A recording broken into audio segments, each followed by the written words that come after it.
Bismillahirrahmanirrahim. Assalamualaikum warahmatullahi wabarakatuh. Bagaimana kabar teman-teman semua hari ini? Semoga teman-teman sehat walafiat dan tidak ada suatu ngaruh apapun. Dan semoga keluarga di rumah semuanya juga sehat walafiat. Baik teman-teman semuanya, hari ini seperti biasa kita belajar lagi terkait tentang akuntansi pembiayaan musyarakah.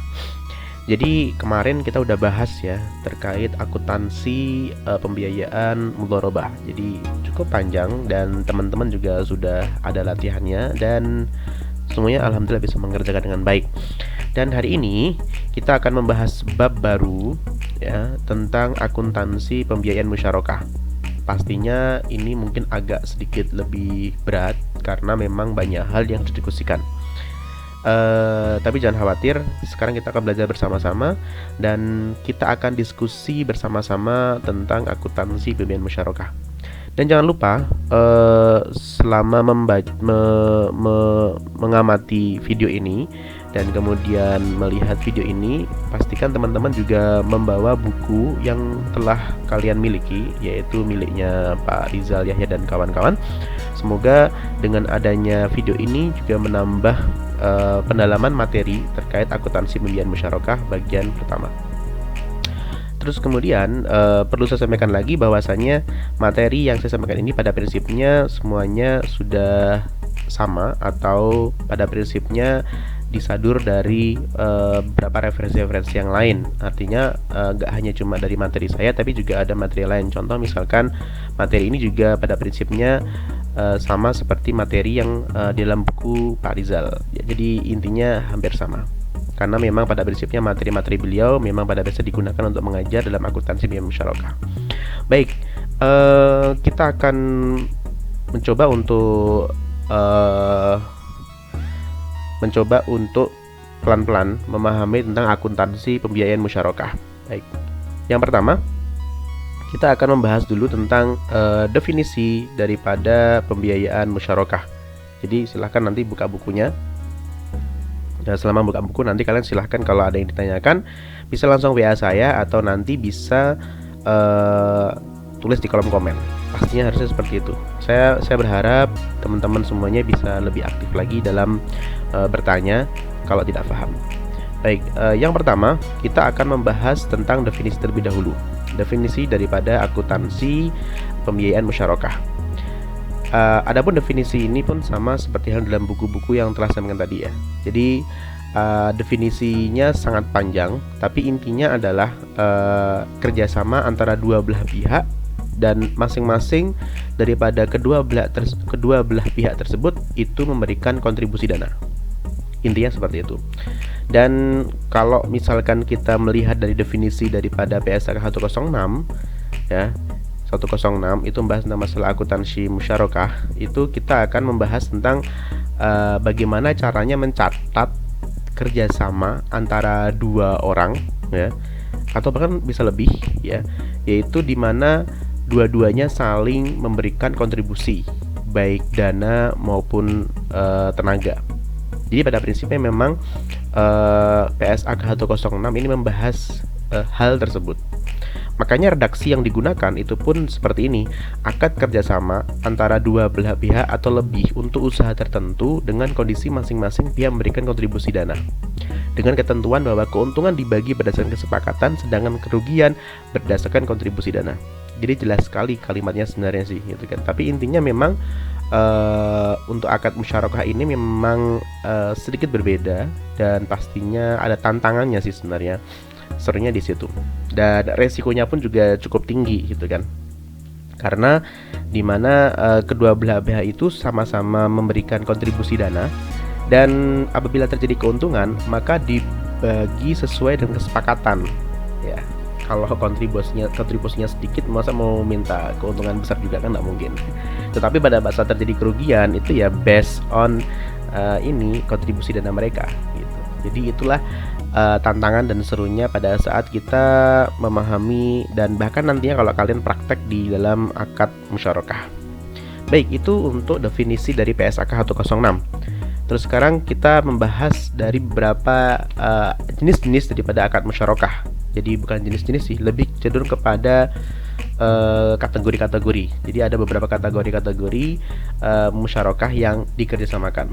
Baik, yang pertama ini di dalam bukunya Pak Rizal juga udah ada, gitu kan? Karena memang pada prinsipnya ini semuanya materinya memang hampir sekitar 70% itu sudah dari ada buku Pak Rizal. Ya, jenis musyarakah berdasarkan apa yang dikerjasamakan. Yang pertama, musyarakah hak milik atau syirkatul amlak adalah persekutuan dua orang atau lebih dalam kepemilikan salah satu barang dengan salah satu sebab yang disebabkan karena adanya jual beli, hibah atau warisan. Jadi memang pada prinsipnya musyarakah itu kan kalau dalam bahasa Arab musyarakah artinya kerjasama ya. Jadi kerjasama, terus kemudian ada kolaborasi, nah gitu. Itu disebut sebagai musyarakah, persekutuan, ya gitu. Jadi kalimatnya seperti itu. Jadi memang kalau di musyarakah hak milik syirkatul amlak itu memang ada kerjasama yang memang di dalamnya ada jual beli. Jadi kerjasama yang wujudnya dengan jual beli kepemilikan, baik itu hibah atau warisan. Kemudian ada namanya musyarakah akad, yaitu akad kerjasama dua orang atau lebih yang bersekutu dalam modal atau keuntungan. Jadi memang pada prinsipnya musyarakah akad ini kerjasama dua orang, di mana dua orang tersebut hanya cuma untuk kerjasama dalam hal permodalan. Ya udah ngasih modal aja, gitu. Syirkatul akad atau syirkatul uqud namanya gitu. Jadi berdasarkan akad aja, jadi modal aja dikasihkan gitu. Jadi seperti halnya berarti termasuk mitra yang pasif, namanya gitu. Ya, dalam modal ya. Baik, terus kemudian jadi memang untuk dua hal ini memang orientasi berbeda ya. Kalau yang nomor satu itu lebih kepada hak milik, beda sama ijarah ya.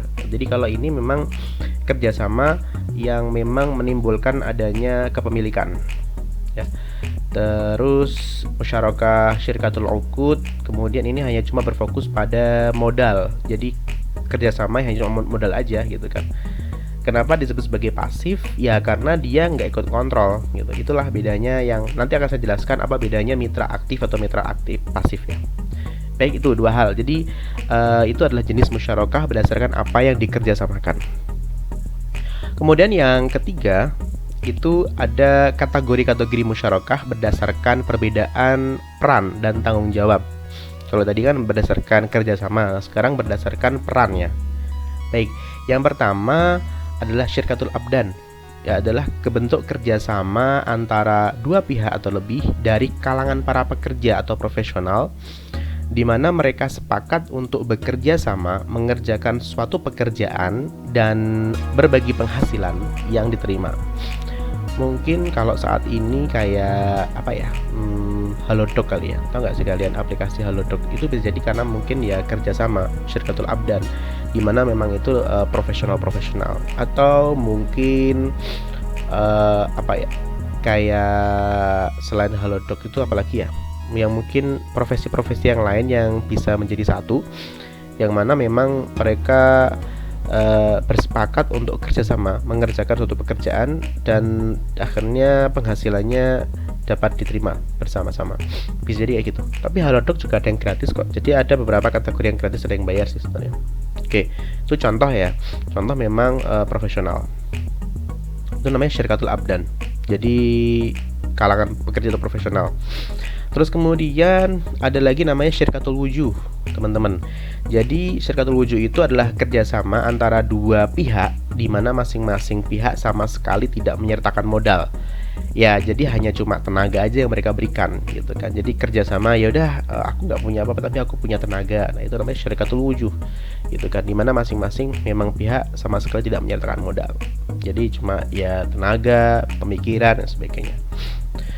Kemudian yang ketiga ada namanya syirkatul ainan atau negosiasi, adalah bentuk kerjasama di mana posisi dan komposisi pihak-pihak yang terlibat di dalamnya adalah tidak sama, baik dalam hal modal maupun pekerjaan. Nah, nanti mungkin lebih mengarah ke sini juga. Jadi nanti ada beberapa mitra itu nanti ada yang aktif dan pasif. Nanti ada di antara mereka yang memang terjun ya, terlibat dalam hal kerjasama, ataupun ada yang tidak sama sekali. Itu nanti kita bahas. Nah, kemudian yang keempat ada syirkatul mawaddah, ada syirkatul mufawadah ya, mufawadah ya. Jadi adalah bentuk kerjasama di mana posisi dan komposisi pihak-pihak yang terlibat di dalamnya harus sama, baik dalam hal modal, pekerjaan, agama, keuntungan maupun risiko kerugian. Nah ini biasanya sih ada investasi-investasi yang memang itu ada kategori-kategori tertentu, nah gitu kan. Nah artinya ini kerjasama ya, artinya memang ini jenis-jenis ini muncul. Jadi teman-teman mungkin harus diperhatikan ya. Jadi kategori-kategori ini muncul disebabkan karena apa? Ya pastinya untuk memudahkan bagi kita semuanya untuk lebih fleksibel dalam hal mengatur kerjasama. Kalian boleh kok kerjasama sama orang-orang yang tipikal yang mungkin menurut kalian saya lebih nyaman kalau hanya coba sebagai profesional saja misalkan, atau mungkin kalian lebih suka kerjasama yang memang tidak punya modal, kalian tinggal hanya memberikan sebuah masukan dan bahkan ikut terjun dalam hal pengelolaan misalkan. Nah itu artinya memang untuk lebih fleksibel aja, sengaja dipetakan itu untuk memudahkan kita semuanya dalam hal kerjasama. Itu yang paling penting. Dan yang lebih penting lagi adalah dengan adanya pemetaan seperti ini, itu pastinya teman-teman lebih mudah untuk memberikan membagi pendapatan atau penghasilan yang nantinya akan dibahas di kesepakatan di awal. Itu yang paling penting. Karena mungkin gini ya, bagi orang yang kerjasama yang sudah ngasih modal dan juga ikut terjun langsung, itu pastinya dia memiliki kontribusi yang lebih besar dibandingkan yang hanya cuma ngasih modal saja. Ya, itu yang poin yang mungkin paling sederhana yang kita bahas, mengapa kategori-kategori ini penting banget. Jadi itu yang menyebabkan mengapa kita harus lebih istilahnya ya, lebih aware sebenarnya terhadap kerjasama gitu kan. Jadi kalau teman-teman nanti lulus dari S1 terus kemudian punya bisnis dan kebetulan ternyata teman-teman punya modal yang cukup banyak, ya alangkah baiknya kalian gak hanya cuma ngasih modal tapi juga ikut terjun langsung di situ. Tujuannya apa sih? Banyak hal, yaitu teman-teman bisa belajar bagaimana cara mengelola sebuah bisnis gitu kan. Jadi nggak hanya sekedar ngasih modal aja gitu loh, tapi teman-teman juga mengedukasi diri sendiri bagaimana cara kita usaha gitu kan. Karena pastinya di lapangan tuh berbeda dengan teori gitu kan. Dan teman-teman pastinya tidak gampang dalam hal kerjasama ya. Ada juga kita ngasih modal ke orang, ternyata orangnya nggak dipercaya, tidak amanah gitu kan. Ada juga yang ternyata sudah kita kasih modal dan ternyata orang yang dikasih modal ternyata memang tidak bisa mengelola keuangan misalkan, atau mungkin karena situasi tertentu, kondisi tertentu kayak masa pandemi seperti ini, usaha kita semakin loyo. Nah, gampangnya seperti itu. Jadi memang pemilik modal itu memang alangkah baiknya sebenarnya sih ikut terjun juga dalam lapangan. Mungkin tidak ke teknis administrasi ya, tapi lebih kepada bagaimana cara mengembangkan, kemudian memberikan masukan ide-ide, itu sangat penting sekali.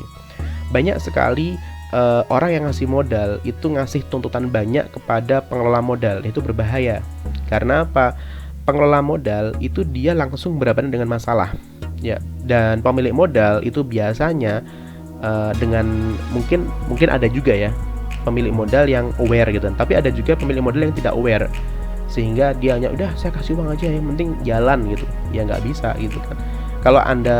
Kalau teman-teman memang misalkan ingin menimbulkan rasa kepercayaan ya gitu kan, artinya Anda juga percaya dengan orang yang telah kalian beri dana, pastinya kalian juga ikut campur gitu kan. Dan itu pada prinsipnya sesuai kesepakatan ya. Jadi tidak tiba-tiba ada ngasih modal terus Anda ikut campur semuanya, enggak. Artinya kesepakatan di awal gitu kan.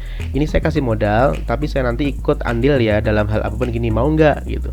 Itu hal yang paling penting teman-teman. Makanya di dalam akad itu harus detail menyampaikannya, hak dan kewajiban daripada kedua belah pihak seperti apa. Apalagi kalau ini syirkah ya, apalagi ini musyarakah, dua-duanya itu udah punya modal dan dua-duanya itu punya tenaga.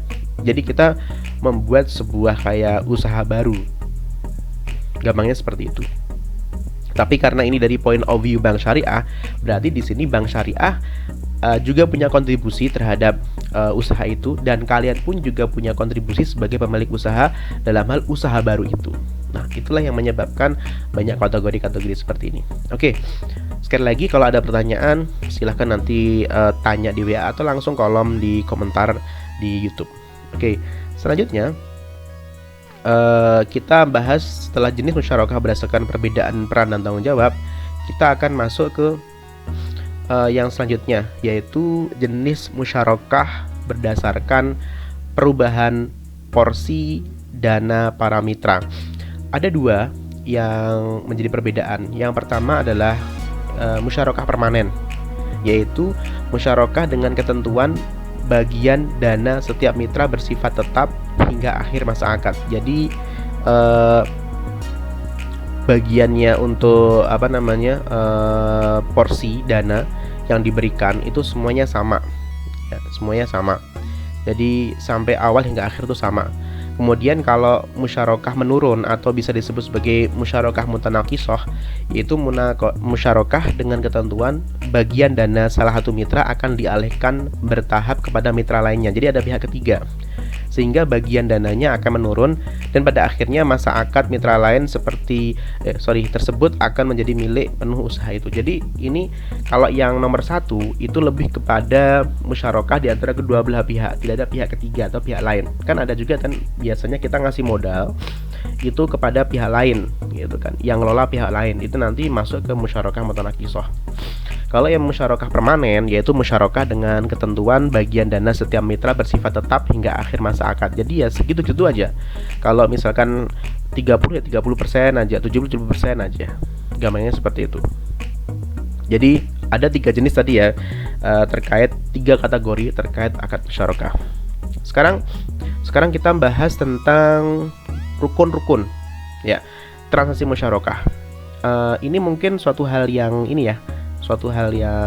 biasa, karena sering banget saya sampaikan apa sih syarat-syaratnya. Cuma ada 3 pada prinsipnya, tapi mungkin penjelasannya agak lebih banyak ya.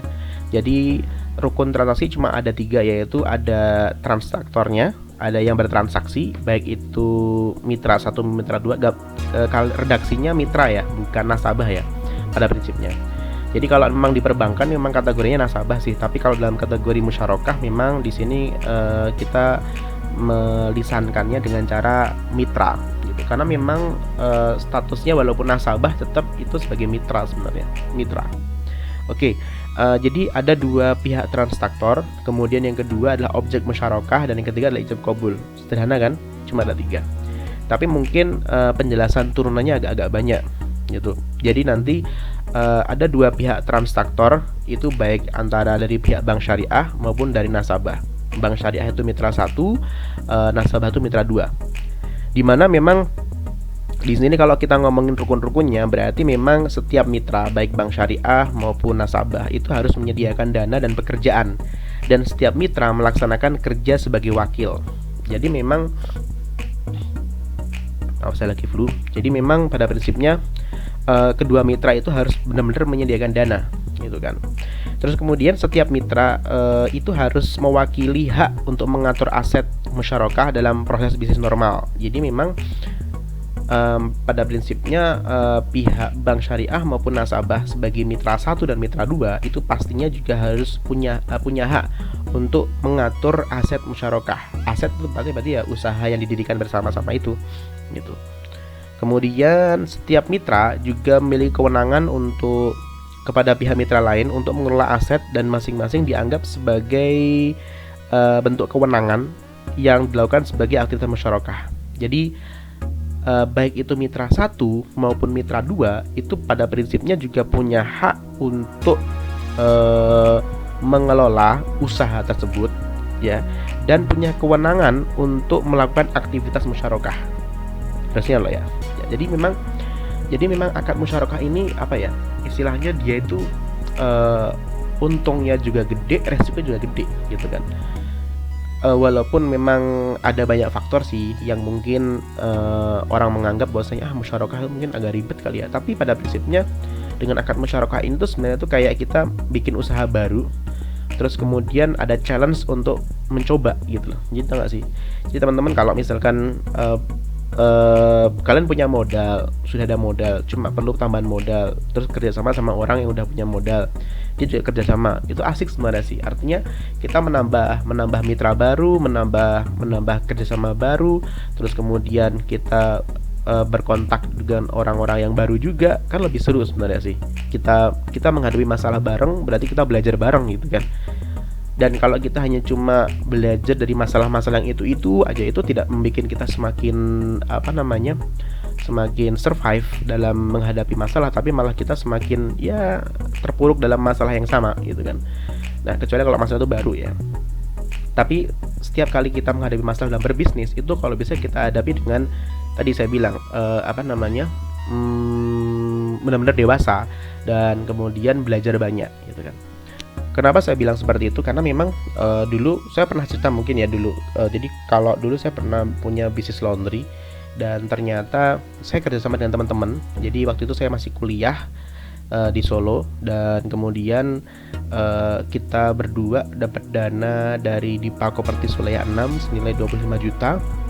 Ya, kita dapat dana itu dan kita kerjasama dan kita membuat usaha baru gitu kan. Karena waktu itu ada kompetisi bisnis plan dan saya menang. Tim kita menang, bukan saya, tim kita menang.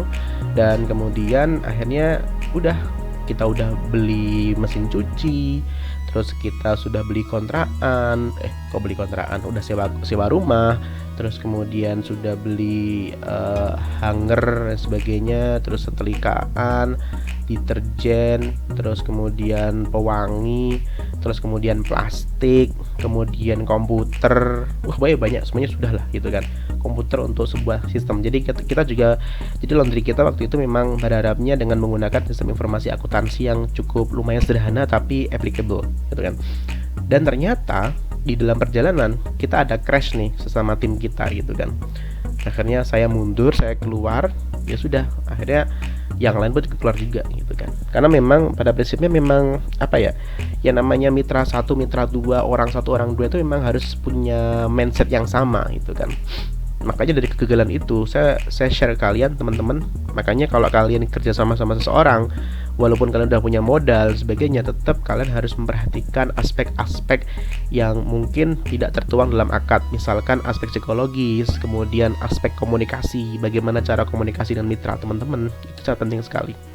Karena pada prinsipnya kalau udah kerja sama itu yang dihadapkan nggak hanya cuma ego teman-teman. Jadi jangan pernah menghadapkan ego harus gini nggak bisa. Karena ini kerja sama ya berarti harus diomongin kedua belah pihak. Nggak bisa memutuskan salah satu pihak. Walaupun yang namanya setiap mitra itu punya hak dan punya kewenangan untuk mengelola aktivitas musyarakah ya. Tapi pada prinsipnya alangkah baiknya kalau itu diputuskan bersama-sama.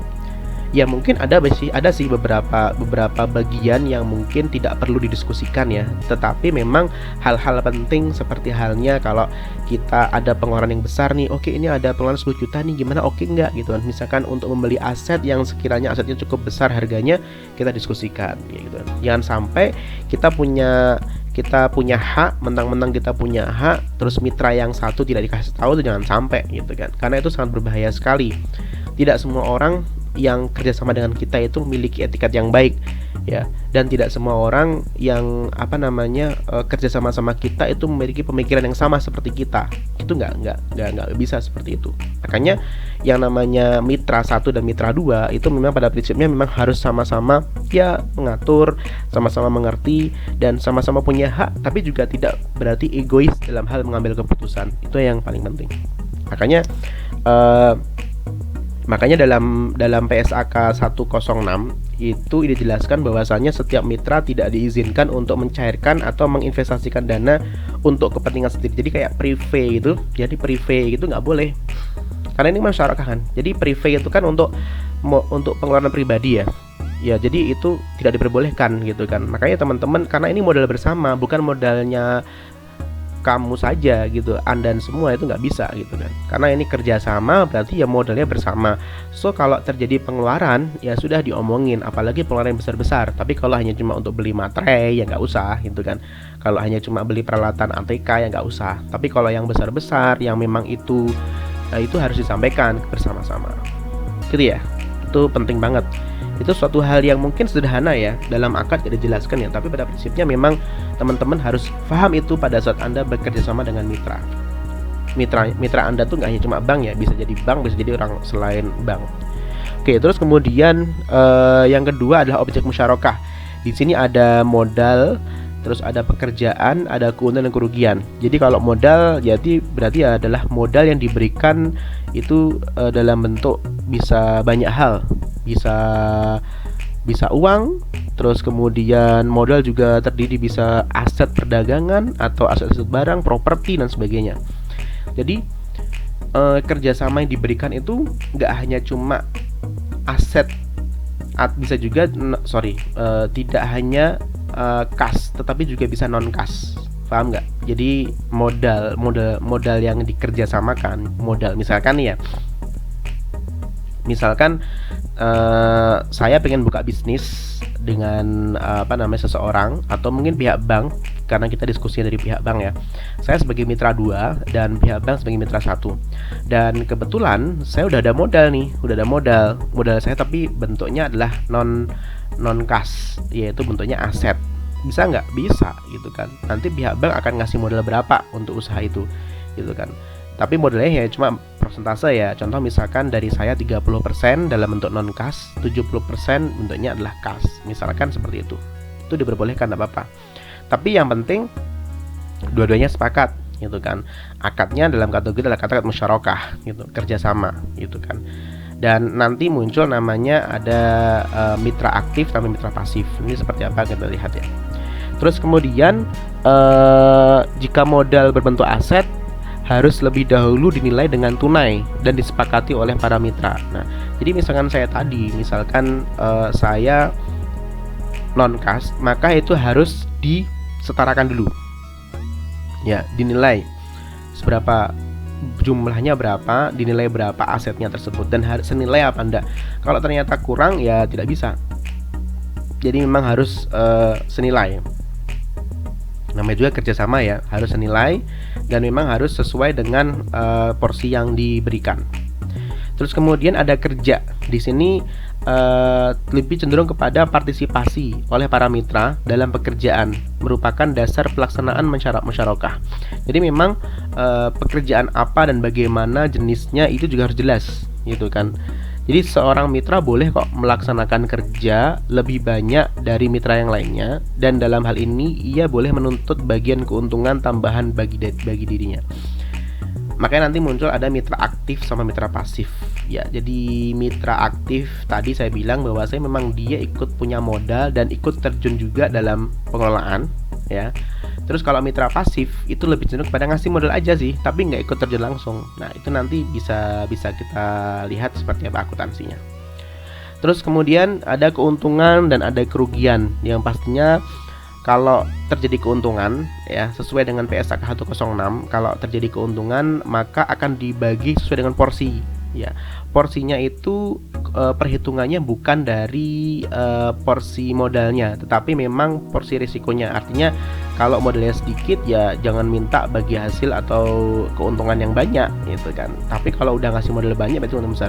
Kecuali kalau kerugian memang pada prinsipnya berdasarkan modal yang dibagikan. Nah, gampangnya gitu. Terus kemudian ada ijab qabul yang menunjukkan persetujuan pihak yang bertransaksi. Jadi memang pada prinsipnya ada kesepakatan ijab qabul, serah terima dan sebagainya yang menyatakan bahwasanya kedua belah pihak itu sepakat untuk melakukan transaksi musyarakah. Dari ketiga hal ini, rukun-rukun ini pastinya tidak terlepas dari yang namanya biaya. Jadi teman-teman pasti nanti ada biaya-biaya operasional dan biaya-biaya perserikatan. Jadi ada biaya perserikatan, ada biaya-biaya operasional, dan bahkan apabila terjadi one prestasi pun nanti ada beberapa biaya-biaya persengketaan ya, yang disebabkan karena mungkin kedua belah pihak tidak sepakat, akhirnya terjadi kerugian di antara kedua belah pihak, itu juga ada. Oke, baik, itu adalah rukun-rukun daripada transaksi musyarakah. Baik, selanjutnya kita membahas tentang pengawasan syariah transaksi musyarakah. Jadi pengawasannya bagaimana? Jadi kan ini kan kerjasama dua belah pihak ya. Kita harus tahu bagaimana cara mengawasinya, mengontrolnya, melihatnya dari mulai awal hingga akhir daripada transaksi itu. Yang pertama, sebagai mitra itu meneliti apakah pemberian informasi secara lengkap telah disampaikan oleh bank kepada nasabah. Jadi pada saat kita kerjasama dengan pihak bank sebagai mitra pertama dan kita sebagai pelaku usaha itu mitra kedua, ya gitu kan. Itu meneliti apakah pemberian informasi secara lengkap telah disampaikan oleh bank kepada nasabah. Jadi dia harus dipastikan nih informasi-informasi antar mitra, baik itu dari pihak bank syariah dan kepada nasabah, itu dua-duanya informasinya itu telah disampaikan semuanya dan tidak ada ditutup-tutupi. Itu yang paling penting ya. Jadi karena ini kerjasama yang baru, jadi otomatis dua-duanya harus ngasih masukan dan ngasih penjelasan detail.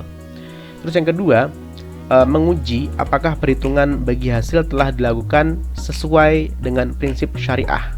Nah ini, jadi bank syariah itu juga harusnya bank syariah dan juga pihak nasabah itu juga harus melihat bagaimana perhitungan bagi hasilnya, apakah sudah sesuai syariah atau belum. Itu yang paling penting. Jadi pengawasan syariah terhadap transaksi musyarakah itu dari situ. Jadi kalau teman-teman nanti kerja di bank syariah, pastikan kalian juga memberikan informasi bagi hasil itu sesuai dengan prinsip syariah pastinya. Terus kemudian yang ketiga, memastikan adanya persetujuan para pihak dalam perjanjian investasi musyarakah. Ya namanya orang bertransaksi akad tuh ya harus pertama memang benar-benar dia membaca kerjasama itu. Kemudian setiap halaman juga dikasih tanda tangan untuk memastikan semuanya dipahami dan tidak ada satu barang apapun. Ya. Terus kemudian memastikan bahwa semua terpenuhi baik itu rukun maupun syarat musyarakah. Dan yang kelima, memastikan bahwa biaya operasional telah dibebankan pada modal bersama musyarakah. Tadi saya bilang rukun-rukun tadi baik itu 1, 2, 3 tadi itu semuanya mesti ada biaya-biaya administrasi, biaya operasional itu mesti ada, dan itu dibebankan pada modal bersama musyarakah. Dan keenam, memastikan bahwa kegiatan investasi yang dibiayai tidak termasuk jenis kegiatan usaha yang bertentangan dengan syariat Islam. Nah, jadi ini jelas banget teman-teman. Jadi apalagi kalau sebagai pihak bank ya. Jadi pihak bank itu harus mengontrol semuanya. Jangan sampai yang namanya transaksi itu kita ngasih ke nasabah itu transaksinya dalam mereka dikelola untuk usaha baru. Terus kemudian usahanya itu ternyata usahanya adalah usaha-usaha yang bertentangan dengan syariat Islam. Itu nggak boleh. Ya, jadi harus sesuai dengan syariah dan tidak ada unsur maghrib, maisir, gharar dan riba. Dan pastinya pihak bank harus melihat sejauh mana informasi awal dari mulai nasabah datang dia mengajukan pembiayaan musyarakah sampai pada saat itu cair harus diperjelas semuanya dulu. Kemudian nanti eksekusinya pada saat uang itu cair, berarti Anda harus bisa ngontrol bagaimana cara ngontrol kinerja dia, pekerjaan dia dengan akad musyarakah gitu. Makanya nanti muncul mitra aktif maupun mitra pasif. Oke, sekarang kita masuk selanjutnya. Pengawasan sudah. Sekarang kita masuk ke overview akuntansi pembiayaan musyarakah. Wih, tulisannya akuntandi. Ini salah ketik ya. Berarti artinya kalau salah ketik berarti salah. Berarti benar-benar asli ya. Asli salah ketik maksudnya. Overview akuntansi pembiayaan musyarakah dalam PSAK 106. Oke. Ada disebut sebagai mitra aktif, yaitu mitra yang mengelola usaha musyarakah, baik mengelola sendiri ataupun menunjuk pihak lain atas nama mitra tersebut. Jadi itu mitra aktif ya.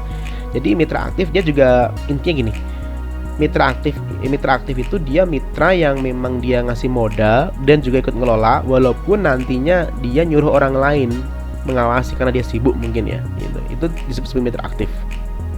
Kalau mitra pasif yaitu adalah mitra yang tidak ikut mengelola usaha, jadi hanya cuma pure ngasih modal aja. Itu pasif. Nah, nanti pada saat metode pencatatan ya, nanti agak sedikit memang berbeda antara mitra aktif dan mitra pasif gitu kan. Kalau mitra aktif berarti nanti ya dia membuat laporan keuangan sesuai dengan point of view mitra aktif. Yang kedua, mitra pasif ya nanti membuat pencatatan mitra pasif gitu. Terus para mitra yaitu syarik ya, syarik kalau pakai qaf syarik itu kan maling ya. Tapi kalau syarik ini musyarak artinya kerjasama para mitra yang kerjasama bersama-sama menyediakan dana untuk mendanai suatu usaha tertentu dalam musyarakah, baik usaha yang sudah berjalan maupun yang baru. Nah, jadi PSAK 106 ini menegaskan bahwasanya musyarakah itu tidak hanya cuma usaha baru, tetapi juga usaha lama pun bisa yang udah berjalan, gitu kan. Sama-sama menyediakan dana untuk mendanai suatu usaha tertentu dalam musyarakah, baik usaha yang sudah berjalan maupun yang baru. Oke, clear ya. Terus kemudian yang keempat, selanjutnya mitra dapat mengembalikan dana tersebut dan bagi hasil yang telah disepakati nisbahnya secara bertahap atau sekaligus kepada mitra lain. Jadi dalam akuntansi musyarakah ini, dalam PSAK 106 ini kita membahas bagaimana caranya membagi hasil yang disepakati sesuai dengan nisbahnya. Kalau dia terjadi keuntungan ya, dan pastinya kalau terjadi kerugian sesuai dengan porsinya dia. Kemudian instruksi musyarakah dapat berupa kas, setara kas, atau aset non kas. Jadi saya bilang diskusi di awal ya. Terus kemudian keuntungan usaha dibagi, baik itu secara proporsional, artinya sesuai dengan dana yang disetorkan, atau sesuai dengan nisbah yang disepakati. Nah ini, jadi kalau tadi saya bilang pada prinsipnya keuntungan itu kan disepakati di awal ya. Terus kemudian kerugian itu sesuai dengan porsinya. Nah, di sini PSAK 106 itu dia memberikan informasi bahwasannya bisa dengan dua cara, yaitu proporsional atau dengan nisbah yang disepakati. Nah, yang pertama sekarang secara proporsional sesuai dengan dana yang disetorkan. Nah, pada prinsipnya gini, ini nanti walaupun nanti sesuai dengan dana proporsional ya, saya ulangi lagi ya, walaupun misalkan saja keuntungannya dibagi secara proporsional.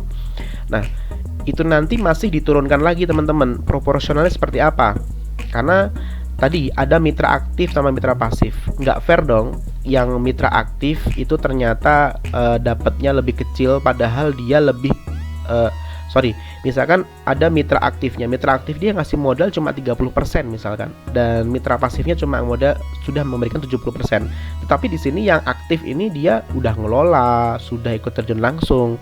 Artinya kalau diukur secara proporsional itu pastinya tidak fair gitu kan. Karena memang pada prinsipnya di sini sudah terjun langsung. Makanya yang paling mendekati itu ya menggunakan nisbah gitu kan. Tapi tidak masalah sebenarnya sih, sesuai kesepakatan. Jadi kalaupun secara proporsional pun tidak masalah gitu kan. Tetapi alangkah baiknya memang di sini muncul ada mitra aktif dan mitra pasif. Jadi yang menjadi perbedaan di sini kalau memang dia proporsional, yang menjadi perbedaan di sini harusnya memang mitra aktif ya dia aktif, mitra pasif bisa pasif. Dan harusnya kalau proporsional berarti yang dapat keuntungan yang besar adalah yang mitra aktif gitu kan. Karena dia yang terjun langsung sebagainya gitu. Beda yang dia pasif yang hanya cuma ngasih modal aja tapi dia nggak ikut aktivitas, itu berbeda emang.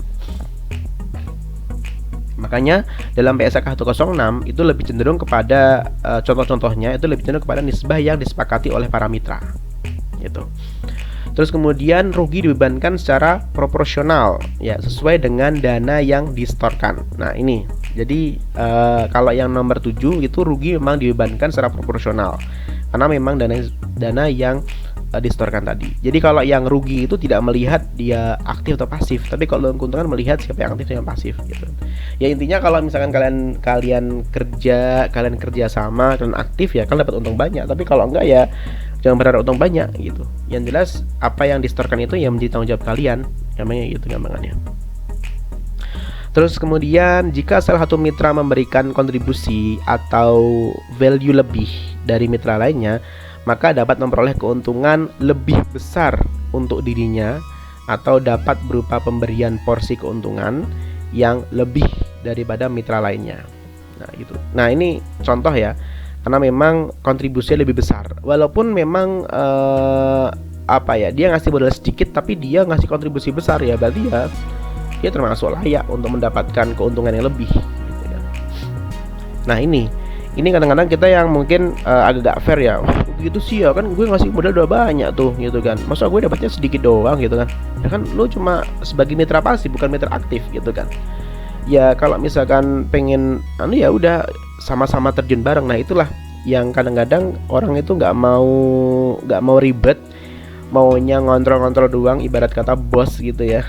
Nggak mau ke teknis, mohon maaf, nggak mau turun ke lapangan, bukan teknis ya, nggak mau turun ke lapangan, taunya bersih gitu kan. Ya maunya bersih, ngasih modal, maunya untung banyak, nah itu kacau tuh gitu. Ya kalau kita mau fair ya harusnya ya mau terjun langsung gitu kan makanya. Terus kemudian porsi jumlah bagi hasil untuk para mitra ditentukan berdasarkan nisbah. Ya, ini bagi hasil ya. Bagi hasil usaha yang diperoleh selama periode akad, bukan dari jumlah investasi yang disalurkan. Nah, itu porsi bagi hasilnya itu dari nisbah yang disepakati dari hasil usaha yang diperoleh selama periode itu. Kayak mudharabah gitu. Dapatnya berapa dibagi, dapatnya berapa dibagi. Terus kemudian pengelolaan musyarakah mengadministrasikan transaksi usaha yang terkait investasi musyarakah. Jadi semua bentuk pengeluaran dan kemudian ada asetnya itu semua dicatat dan kemudian dikelola dalam pembukuan sendiri. Ya, ini pengelolaan musyarakah mengadministrasikan transaksi usahanya. Jadi nanti gini, mitra aktif itu nanti dia juga punya laporan keuangan pemberi modal usaha, ada juga nanti yang memang laporan keuangan untuk yang mitranya tadi.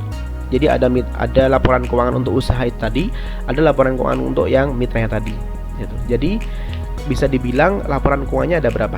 Ada tiga laporan keuangan, yaitu yang pertama mitra 1 laporan keuangan, mitra 2 laporan keuangan, yang ketiga ada laporan keuangan usaha baru tadi gitu. Baik, untuk lebih detailnya kita akan melihat gambar di sini, akuntansi musyarakah untuk bank syariah. Oke, perhatikan ya untuk lebih jelasnya. Jadi di sini ada bank, ya. Kemudian ini ada nasabah. Bank syariah disebut sebagai mitra 1, kemudian nasabah mitra 2. Bank syariah mitra 1 dan mitra 2 dua-duanya bertemu dan kemudian membuat suatu usaha baru atau menjalankan usaha yang udah ada. Kalau sesuai PSK 106 ya. Terus kemudian disebut sebagai syirkah. Jadi usaha baru ini atau usaha yang ini termasuk kategori kerjasama, ini termasuk syirkah namanya ya. Jadi musyarakah itu adalah nama ininya, kerjasamanya. Syirkah itu adalah wujudnya, objeknya. Oke. Terus dua-duanya itu sama-sama menyetorkan modal syirkah. Kalau mitra 1 di sini di bank syariah itu ngasih modal 70% kas. Ini bentuknya gambar kan, berarti dia kas. Berarti bentuknya uang. Terus kemudian mitra 2 30%. Ya. 30%. Jadi sama-sama store modal. Jadi enggak modal 100% dari bank syariah, tapi literally memang sama-sama punya modal. Nah, dua-duanya ini itu pastinya nanti memiliki resiko. Resiko apa? Yang pertama adalah resiko rugi dan ada resiko laba. Ya. Sekali lagi, dua-duanya memiliki resiko rugi dan resiko laba. Kalau misalkan resiko rugi sesuai dengan PSK 106 itu dibagi sesuai dengan proporsional modalnya. Berarti ruginya dibagi 70% ke bank syariah dan ruginya dibagi 30% ke mitra 2. Gitu. Dan dalam contoh ini, dari gambar ini, saya ingin menggunakan metode yang kedua dengan pembagian laba nisbah. Jadi labanya bukan proporsional tapi kepada nisbah.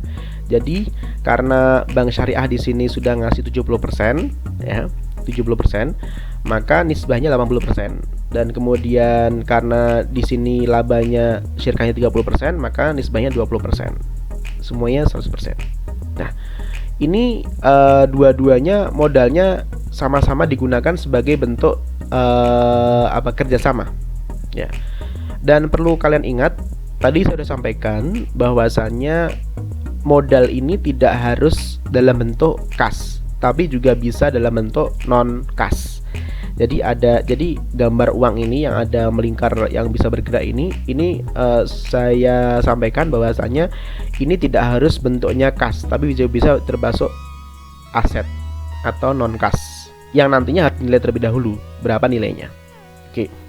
Sekarang muncul tulisan di bawahnya ada mitra pasif sampai mitra aktif. Coba perhatikan ya.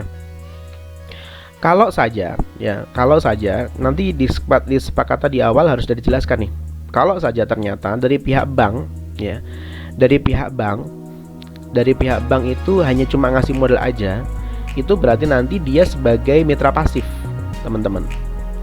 Tapi kalau nanti dari pihak mitra duanya ternyata dianya ikut andil dalam pengelolaan dan sebagainya, maka mitra dua dan juga syirkah tadi itu termasuk mitra aktif gitu.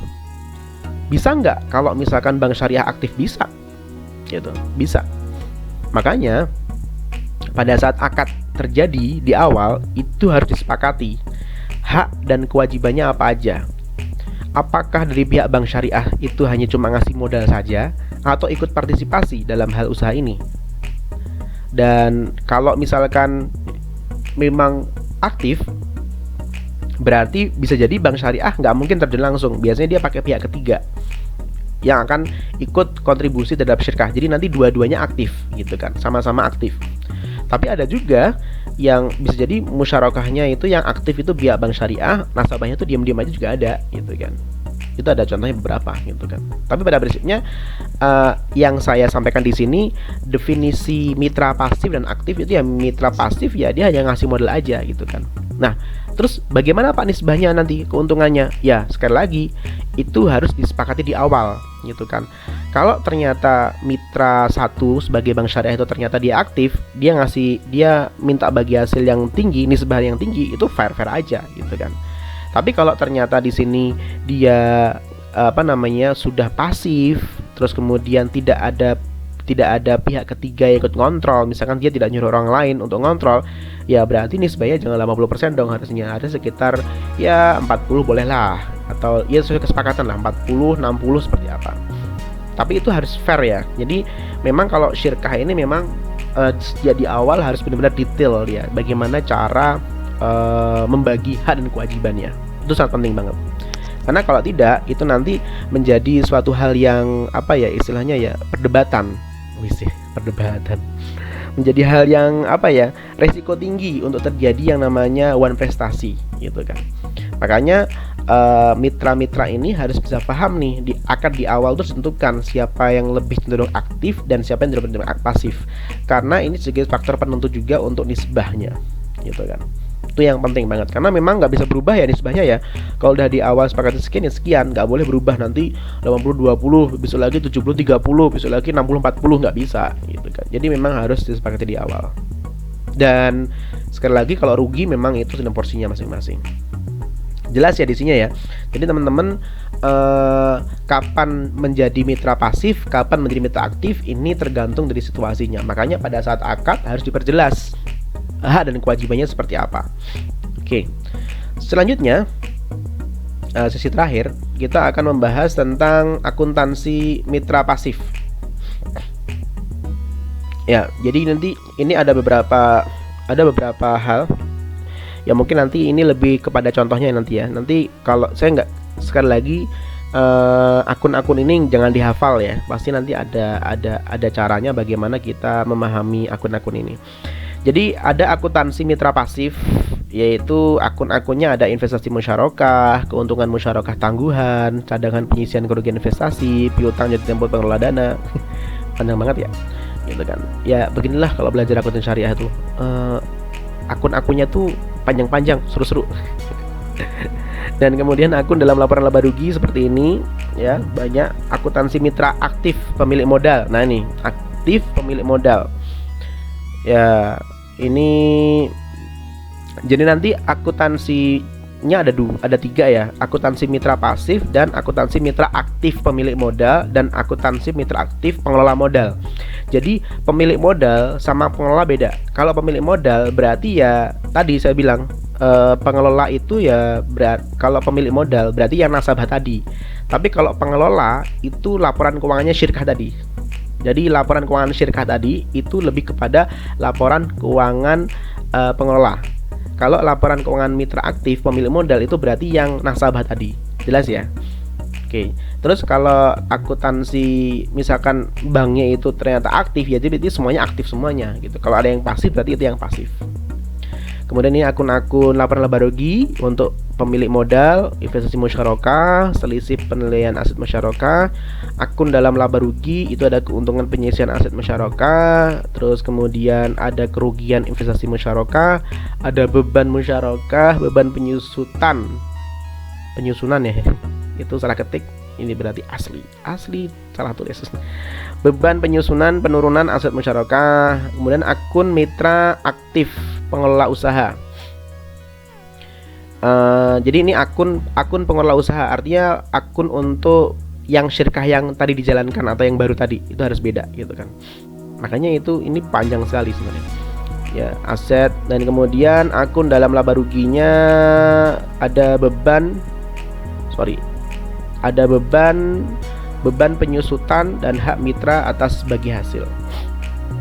Nah, ini adalah akun-akun yang terjadi teman-teman. Jadi saya ulangi lagi, jadi akun yang digunakan ini, akun yang akuntansi mitra pasif, itu bagi mereka yang pasif, entah itu bank syariahnya ataupun dari pihak nasabahnya. Nanti siapa yang pasif. Terus kemudian kalau misalkan aktif, berarti ya dia pemilik modal yang aktif. Siapa yang aktif? Nah, kalau yang pemilik mitra aktif pengelola usaha, berarti usaha tadi juga harus ada laporan keuangannya yang didanai tadi. Nah, itu namanya akuntansi mitra aktif untuk pengelola usaha. Ya, gitu ya. Jadi teman-teman, nanti untuk akuntansi musyarakah ini memang sangat panjang sekali dan diskusinya, dan pastinya nanti teman-teman kita akan belajar sesi berikutnya bagaimana caranya kita mencatat untuk akuntansi mitra pasif aktif pemilik modal dan akuntansi mitra aktif pengelola usaha. Baik teman-teman, itu aja dari saya hari ini. Insya Allah kita ketemu lagi minggu depan di mata kuliah yang sama, yaitu akuntansi musyarakah untuk prakteknya atau teknisnya akuntansi seperti apa. Baik, terima kasih atas perhatiannya. Kurang lebih mohon maaf. Kalau ada pertanyaan nanti silahkan tanyakan di WhatsApp atau nanti bisa langsung di kolom komentar di bawah. Oke, baik, terima kasih atas perhatiannya. Kurang lebih mohon maaf. Saya akhiri kuliah hari ini dengan membaca Kafatul Majlis. Subhanakallahumma wa bihamdika asyhadu an la ilaha illa anta astaghfiruka wa atubu ilaik. Oke, see you next. Assalamualaikum warahmatullahi wabarakatuh.